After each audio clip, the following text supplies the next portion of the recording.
What was that? I was sexually molested by my third grade teacher. And what would be years of chronic bullying had already started.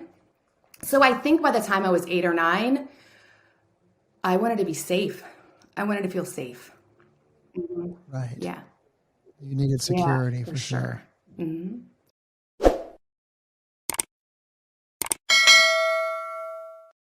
Yeah. So let's go into some of the dynamics. That's a big part of who you are, why you do what you do. That's why we ask these questions. Yeah. So let's from that point, that's an inciting incident for you. Sure.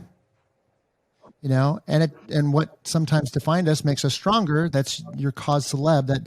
That I like to think of those things that make you stronger. What are some of the dynamics that you could share with us after that happened, and how did you deal with it? How did you grow from there? Oh goodness. How I dealt with it, not well.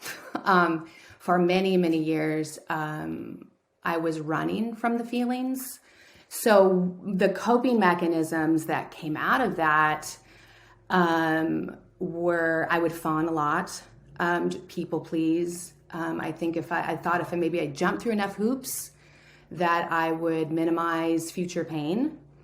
And then from there, it became this drive to mold or create or something that would make me worthy. So you could say perfectionism, but not really. It's just I pushed myself thinking that if I got this degree or that degree or created this business or that I would somehow arrive at this place where pain would be gone. So for most of my life, it was just this unconscious drive to feel a certain way that I didn't really understand what was underneath it, because I believe my experience is like being traumatized when you're a child in a situation that you have no control over. Didn't, at 8 years old, you don't understand how to like communicate about it. Like school just felt like a non-negotiable, like I had to go. So felt very out of control. So I learned to manage the outside as much as possible, thinking that I could somehow manage what was going up in here, what was happening all the time.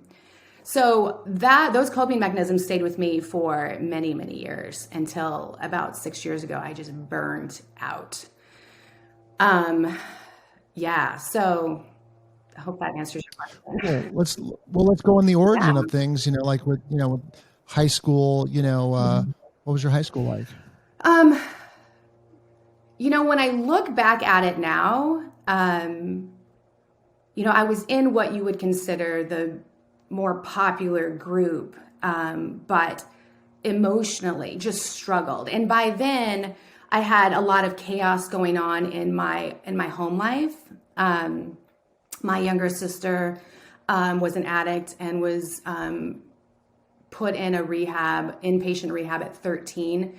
And so at that point, it was just like I was managing what was coming up in real time. And again, just like shoving all the stuff that happened earlier down.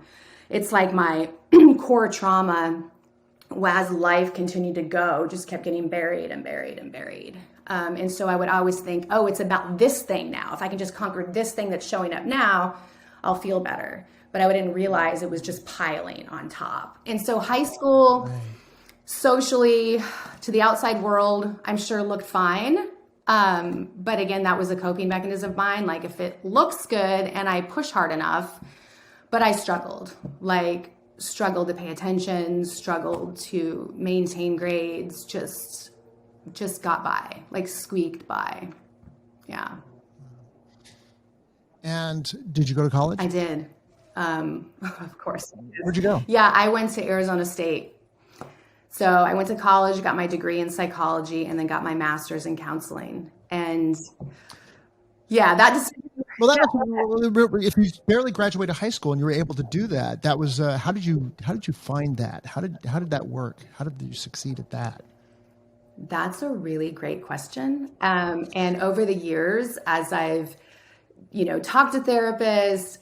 They're always baffled by that too. It's like my coping mechanism went to like, and there's no shame on how anybody copes. We're all just doing the best that we can. But some people cope and it's all self-destructive. So some may choose substance, or some may choose eating, or some I chose overproductivity. Like I tried to produce thinking that I was somehow going to arrive somewhere.